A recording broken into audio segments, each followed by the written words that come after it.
Welcome to my YouTube channel unite junction. आज हमारा income tax में नेक्स्ट चैप्टर है income which do not part of total income.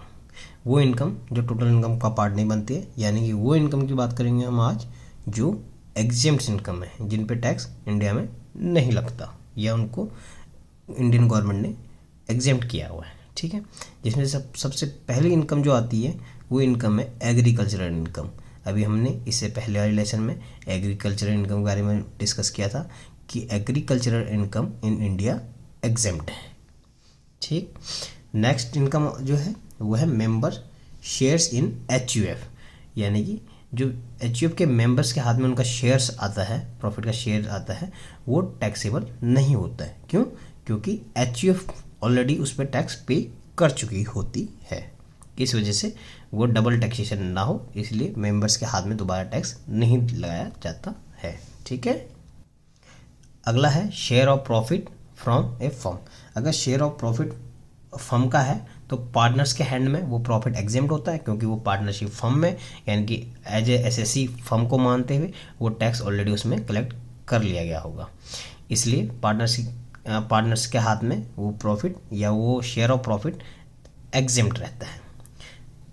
Next है interest income of non resident. Interest income of non resident, interest on specific securities or bond including the premium on redemption of such bonds is exempted in the hands of non-resident. Interest of non-resident external accounts in any bank in India to a person who is resident outside India as per a defined in section 2 clause W of the Foreign Exchange Management act 1999 FEMA के according है, और is a person who has been permitted by a Reserve Bank of India to maintain the aforesaid account. ठीक है, जो पहले जो government ने जो नोटिफाई किया है, अगर उनको अगर इंटरेस्ट इनकम मिलती है तो वो क्या रहेगी, एग्जेम्प्ट रहेगी। ठीक, नेक्स्ट है अलाउंस और perquisite paid outside India. Any allowance or perquisite paid outside India by India by the government to a citizen of India for rendering service outside India।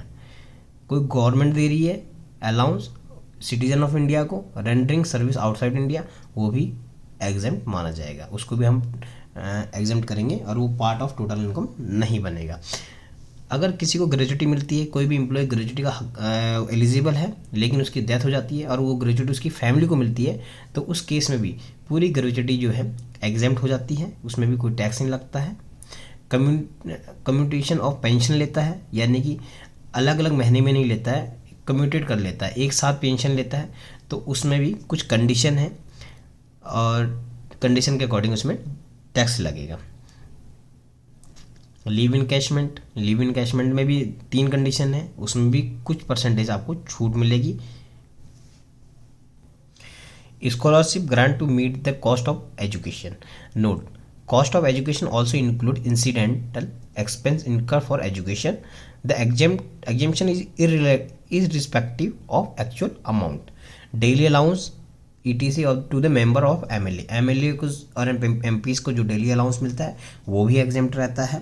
Daily allowance receive by any person by reason of his membership of Parliament or of any state legislature or of any committee thereof. Any allowance receive by any person by reason of his membership of Parliament. Constituency allowance received by any person by reason of his membership of the state legislature। ठीक है, अगर इनको भी कोई किसी type का allowance मिलता है, डेली अलाउंस मिलता है, तो वो एग्जेम्प्ट है, वो उस पर टैक्स नहीं लगता है।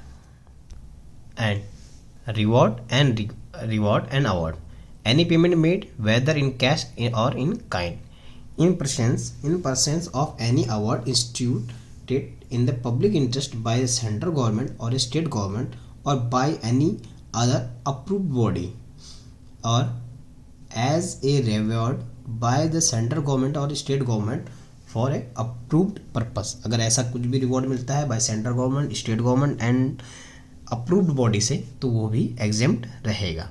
Pension to receive of gallantry award, अगर कोई पेंशन मिलती है गैलेंट्री अवार्ड पे, वो भी आपको एग्जेम्प्ट रहेगी। सर ये गैलेंट्री अवार्ड क्या होता है? जैसे परमवीर चक्र, महावीर चक्र, वीर चक्र, इस टाइप के जो अवार्ड्स मिलते हैं, अगर उनको इस टाइप के अवार्ड मिले हैं तो उनकी पेंशन जो मिलती है उनको उस पर टैक्स नहीं देना होता है। ठीक है। फैमिली पेंशन टू विडो और चिल्ड्रंस ऑफ आर्मड फोर्स, जैसे आर्मी में जवान शहीद हो जाते हैं तो उस केस में जब विडो या उनकी फैमिली को कोई पेंशन मिलती है, उनके बच्चों को पेंशन मिलती है, वो भी एग्जेम्प्ट है, गवर्नमेंट उस पर कोई टैक्स नहीं लगाती है। इसी टाइप से इनकम ऑफ लोकल अथॉरिटी, उनकी भी इनकम जो है एग्जेम्प्ट है। Income of